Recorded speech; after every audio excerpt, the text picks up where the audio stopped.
spent my entire day thinking about your project. I don't have time for the gym.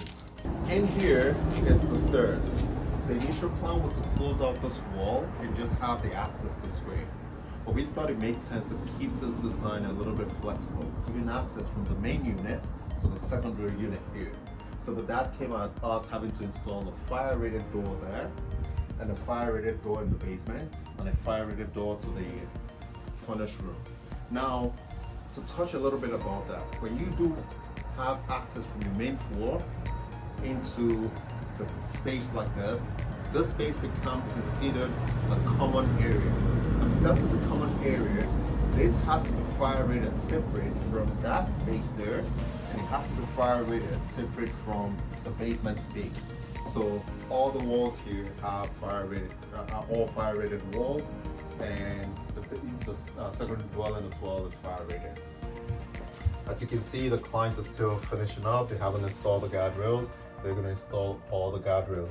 Now, when you do secondary dwellings, you must have an egress window. So because it's in the basement, we extended the existing window and made it an egress window. Now, because the floor above has an overhang, we had to extend out the window well.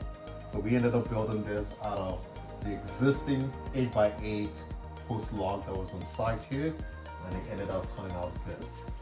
You might be wondering what it is. So this was the client's preference to blend it in, but this is the ERV system.